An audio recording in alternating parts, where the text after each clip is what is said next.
আসসালামু আলাইকুম। আমরা আছি এখন লন্ডনের টাওয়ার ব্রিজে। লন্ডনের সবচেয়ে ঐতিহাসিক অপরূপ সৌন্দর্যের নিদর্শন এই টাওয়ার ব্রিজ। আইকনিক এই টাওয়ার ব্রিজটি নিওগথিক আর্কিটেকচার এবং ভিক্টোরিয়ান আর্কিটেকচারে নির্মিত। পৃথিবীর বিভিন্ন দেশ থেকে আসা ভিজিটরদের ট্রাভেল আইটেনারির শীর্ষে থাকে এই টাওয়ার ব্রিজের নাম। এই ব্রিজটির নির্মাণশৈলী এতটাই চমৎকার যা সবাইকে মুগ্ধ করে।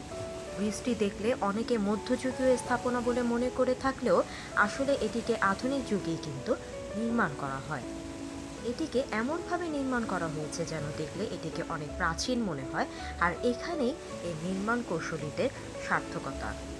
লন্ডনের প্রাণকেন্দ্র টেমস নদীতে গড়ে উঠেছে এই বিখ্যাত টাওয়ার ব্রিজ। লন্ডনে নদীর এপার ওপারকে এক করতে প্রায় ৩৫টি ব্রিজ থাকলেও টাওয়ার ব্রিজটি দর্শনার্থীদের কাছে সবচেয়ে জনপ্রিয় বলে বিবেচিত।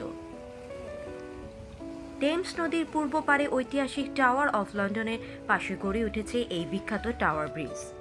অনেকেই যেটা ভুল করে থাকেন সেটা হলো টাওয়ার ব্রিজকে লন্ডন ব্রিজ বলে থাকেন, কিন্তু লন্ডন ব্রিজটি অন্যান্য সাধারণ ব্রিজের মতোই একটি।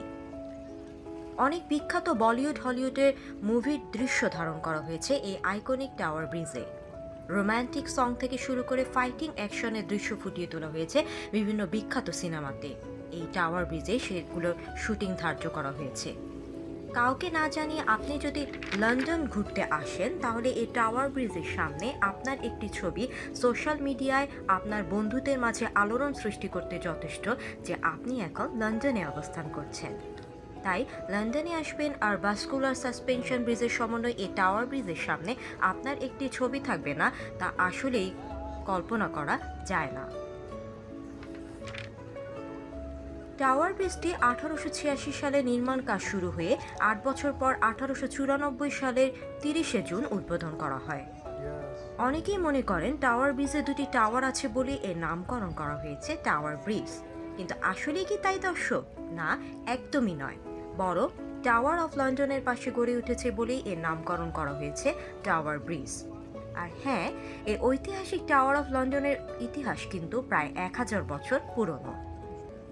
টাওয়ার ব্রিজের মূল পরিকল্পনাকারী বা আর্কিটেক্ট হরাস জন, কিন্তু দুর্ভাগ্যবশত 1 বছর পর তিনি মৃত্যুবরণ করাতে তার পরিকল্পিত এই নিদর্শনের নির্মাণ কাজটি শেষ পর্যন্ত তিনি দেখে যেতে পারেননি। টাওয়ার ব্রিজের দৈর্ঘ্য 800 ফিট বা 240 মিটার, আর এই ব্রিজটির টাওয়ার দুটির দৈর্ঘ্য 213 ফিট বা 65 মিটার করে। টাওয়ার ব্রিজটি নির্মাণ করতে প্রায় সময় লেগেছিল 8 বছর, আর এটির নির্মাণ কাজে অংশগ্রহণ করেছিল 432 জন শ্রমিক, যাদের বেশিরভাগই ছিলেন স্কটিশ। টাওয়ার ব্রিজ নির্মাণে ব্যবহৃত হয়েছিল 70,000 টন কনক্রিট, 11,000 টন স্টিল, আর এটিতে প্রায় 3 কোটি ইট ব্যবহৃত হয়েছিল। যেসব ব্রিজের মাঝের স্থান জাহাজ চলাচলের জন্য খুলে দেওয়া হয় সেটি ভাস্কুলার ব্রিজ হিসেবে পরিচিত। সমানভাবে বিভক্ত ব্রিজের মাঝের অংশ দুটির এক একটির ওজন 1100 টন করে। এত ওজন হওয়া সত্ত্বেও এটি খুলতে মাত্র সময় লাগে 5 মিনিট।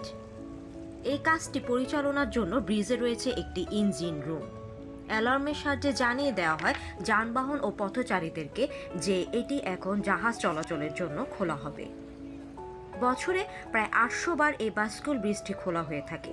প্রতিদিন 40,000 মানুষ চলাচল করে এটিতে এবং 21,000 যানবাহন এই ব্রিজের উপর দিয়ে চলাচল করে থাকে। ঐতিহাসিক এই টাওয়ার ব্রিজটি প্রথমে চকলেট ব্রাউন রঙের হয়ে থাকলেও 1977 সালে রানী এলিজাবেথ দ্বিতীয়র সিলভার জুবলি উদযাপনের সময় এটিকে লাল, সাদা ও নীল করা হয়। কালের পরিক্রমায় 1982 সালে এটির রং পরিবর্তিত হয়ে নীল ও সাদা হয় এবং এখনো পর্যন্ত আমরা এই টাওয়ার ব্রিজকে নীল ও সাদাতেই দেখতে পাই। তথ্য প্রযুক্তির সুবাদে গুগল ও ইউটিউবের কল্যাণে আমরা অনেকেই টাওয়ার ব্রিজের ইতিহাস জেনে নিতে পারি ঠিকই,